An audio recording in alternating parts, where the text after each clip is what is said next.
반갑습니다. 세화여고 가르치고 있는 백운선생님입니다. 예. 예. 더운데 오시느라 고생 많으셨을 텐데 짧게 그리고 또 굵은 내용으로 좀 확실하게 말씀을 드리고 끝내도록 할게요.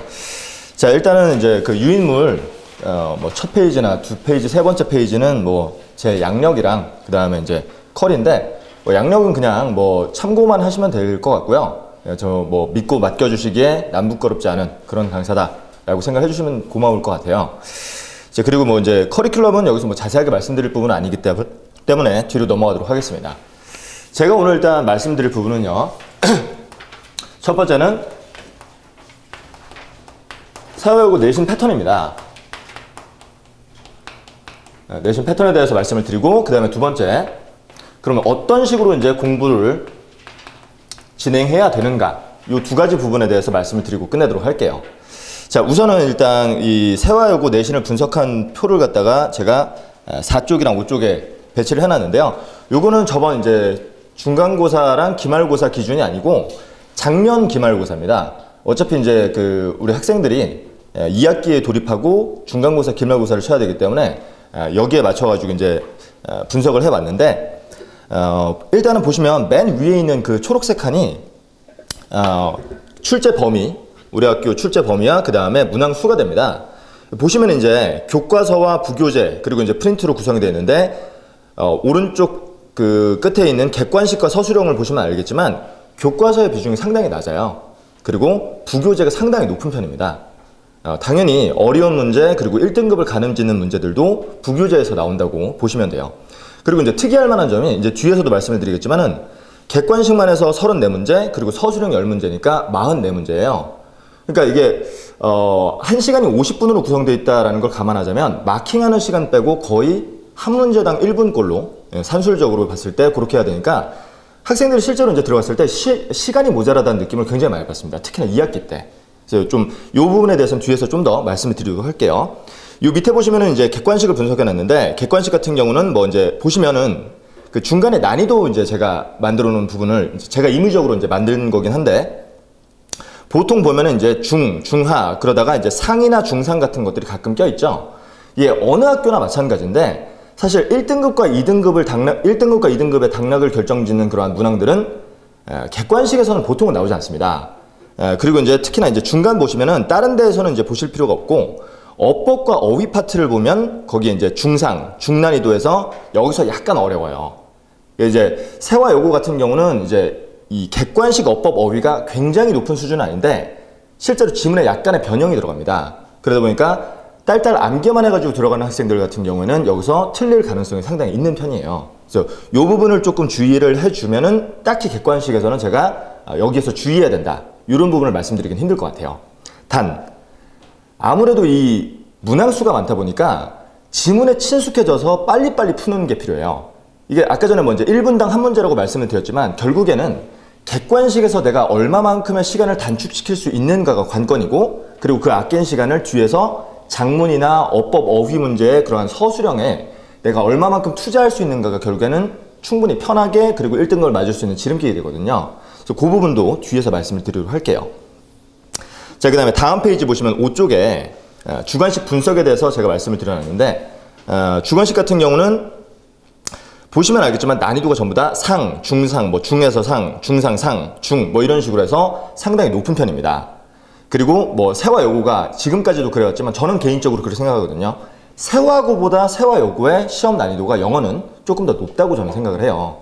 그래서 특히나 이제 그런 것들이 자주 나타나는 게 맨 위에 칸에 있는 어법 고치기라던가 또는 세 번째 칸에 있는 작문 같은 게 상당히 창의적인 문제가 나와요. 근데 여기서 창의적인 문제가 나온다는 건 뭐냐면 그냥 외워서 문장을 갖다가 암기해서 풀어 쓰는 게 아니라 새로운 문장의 구조를 가지고 문장을 새로 창작해내야 되는 경우들이 되게 많은 편이에요. 이런 문제들을 보통은 이제 고등학교에서 안 내는데, 그런 이유가 선생님들께서 이게 채점하기가 굉장히 힘들어요. 그러다 보니까 그런 문제를 안 내는데, 그런 걸 감안하고서라도 세화여고에서는 그런 문제들을 내는 편이라서 그런 부분에 대한 대비가 필요합니다. 요 뒤에 이제 제가 실제로 이제 문제가 나온 것들을 보려고 하는데, 그 전에 정리를 하자면은, 세화여고 문제는 우선은 나올 만한 곳에서 나와요.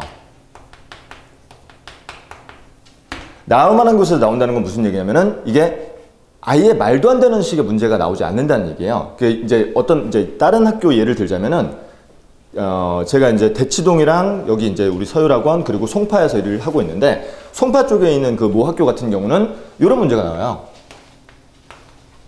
지문에 이렇게 있고 A, B에 들어갈 어휘를 쓰시오.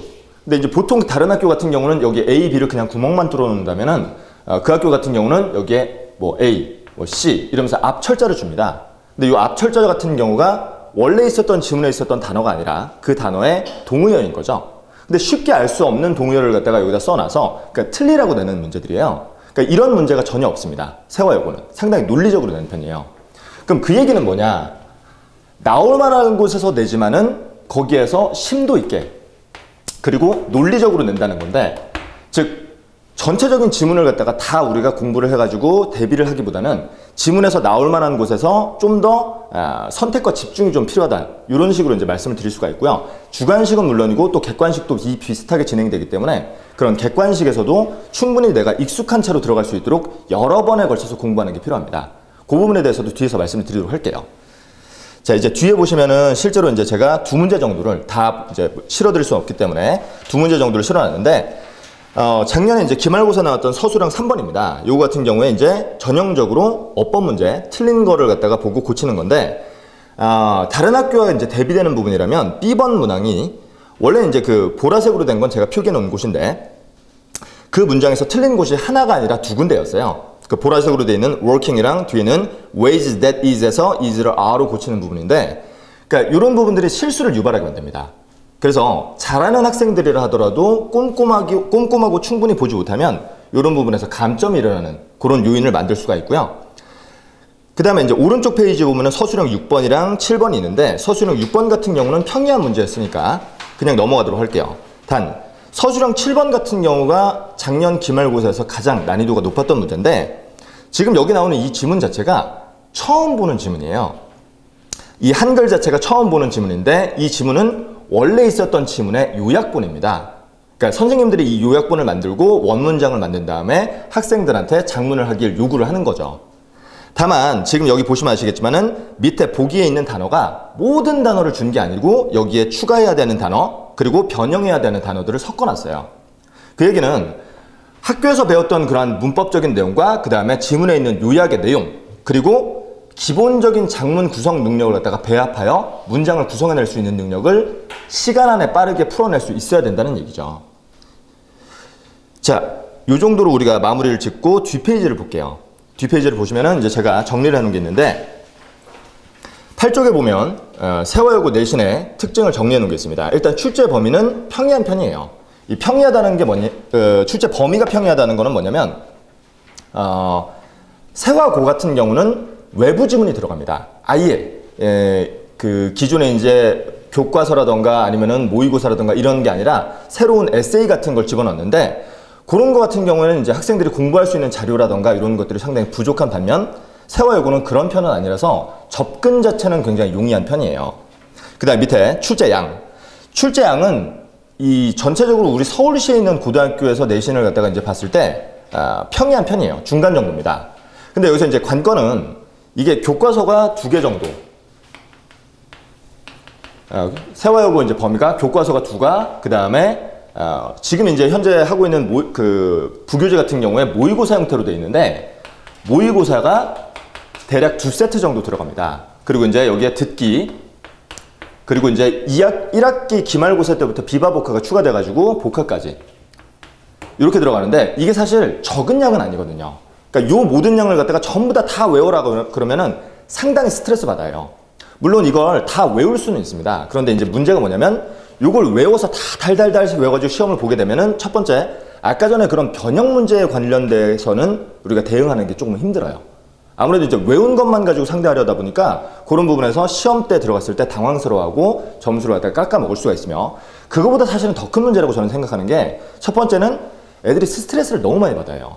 그러다 보니까 영어를 갖다가 이렇게 해가지고 한 번은 잘 볼 수 있으나 2번, 3번, 4번째 봤을 때 점점 스트레스가 쌓여서 영어라는 과목 자체를 멀리하게 됩니다. 그 다음에 이제 두 번째는 이렇게 해가지고 잘 보게 됐을 때 영어는 잘 보더라도 다른 과목을 갖다가 사실은 쉽게 이제 좋은 점수를 내지 못하는 거죠. 제가 영어 선생님이긴 하지만은 주변에 그런 선생님들을 되게 많이 봐왔거든요. 결국에는 자기가 가르치는 과목이 되게 중요하기 때문에 전부 다 통으로 외우게 하는데 사실 그거는 저는 이제 좀 지양하는 방법이에요. 너무 무식한 방법이고 전체적인 밸런스를 고려하지 않는 그런 식이라고 저는 생각이 돼요. 자, 그리고 이제 세 번째죠. 출제의 양 밑에 있는 문제 난이도. 문제 난이도는 먼저 상입니다. 객관식은 이제 평이한 문제들로 구성이 되어 있는데 주관식의 난이도가 상당히 높고 창의적인 부분들을 요구해요. 그래서 이런 부분에 대해서 좀 훈련을 시킬 필요가 있는데 요거는 밑에 있는 문제의 양과 합쳐서 말씀을 드릴게요. 문제의 양 자체가 아까 전에 이제 보셨으면 아시겠지만은 44문제예요. 그러다 보니까 상당히 많은 편이죠. 그래서 이런 부분 같은 경우에는 한 번에 모든 걸 다 시험에 들어가기보다는 잘못 오셨나 보네요. 한 번에 이제 모든 걸 다 외워서 들어가기보다는 여러 번에 걸쳐서 다양한 베리에이션을 갖다가 경험하면서 친숙해지는 게 가장 좋은 방법이라고 생각합니다. 그래서 여기 밑에 제가 바꿔놓지 않았네요. 세화여고 내신 전략을 보시면은 1번 일단 지문의 내용이나 문법이나 어휘 구조적 측면에서 가장 가치가 있는 부분들을 심층적으로 공부하는 게 저는 제일 맞다고 보고요. 그 다음에 2번 아까 전에 그 페이지에 밑에 보시면 돼요. 아까 전에 그 페이지에 다른가요? 어쩌다 그렇게 됐죠? 제가 10부를 복사를 해왔는데 그러세요? 제가 그러면 여기다 쓸게요.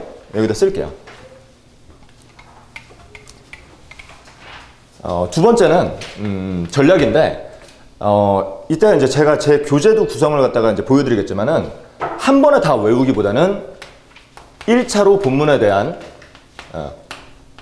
1차 본문 암기, 그 다음에 2차 본문 숙지 이런 식으로 나갈 예정입니다. 지금까지 이렇게 해봤고 1차 본문과 2차 본문은 교재가 다른데 쉽게 말하면 여기가 이제 순한 맛, 여기가 이제 좀 매운맛이라고 보시면 됩니다. 그리고 여기도 자체도 그냥 단순히 하나로 구성되어 있는 게 아니라 이 세화여고 그 문제 자체가 상당히 하나의 지문을 가지고 여러 가지 문제를 낼 수 있는 그런 가능성을 염두에 두고 있어요. 그리고 그런 식으로 나가고 그래서 여기도 2가지 종, 여기는 4가지. 그래서 아예 그냥 그 빈종이 주고 그냥 외워라 이런 식이 아니고 학생들이 이 부분들에 대해서 차근차근 따라가다 보면 6번에 걸쳐서 하는 것이기 때문에 충분히 본문에 익숙해지고 나올 만한 부분에서 조금 내가 익숙해지는 그러한 효과를 노려서 하고 있고요. 그 다음에 이제 세 번째로는 문제, 그 다음에 네 번째로는 심화 문제 이렇게 제공을 하고 있습니다. 문제 같은 경우는 이제 세 번째 들어가는 문제 같은 경우는 제가 이제 인터넷이나 이런 데서 좀 엄선한 문제들이고 네 번째 심화 문제 같은 경우는 제가 직접 이제 나중에 보여드릴 텐데 이런 식으로 이제 만들어서 주고 있어요. 그래서 이거는 제가 완벽하게 세화여고에 맞춰가지고 만든 문제들이고 그래가지고 한 200문제에서 한 250문제 정도를 제공을 하고 있습니다.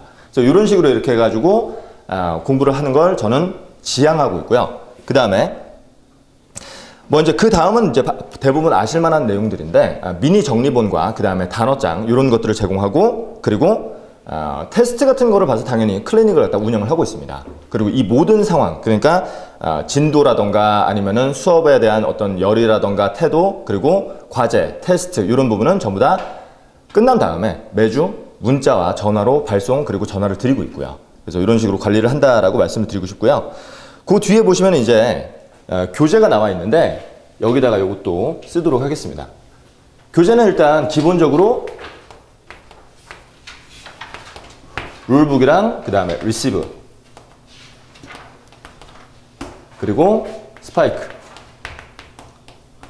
그 다음에 세미파이널 그리고 마지막 파이널 이렇게 있고 그 다음에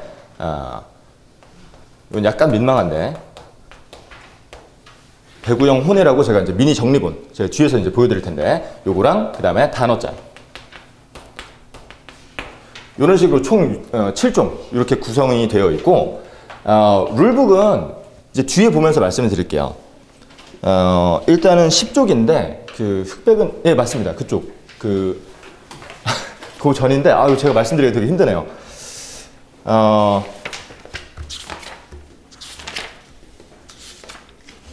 네, 이렇게 구성이 되어 있거든요.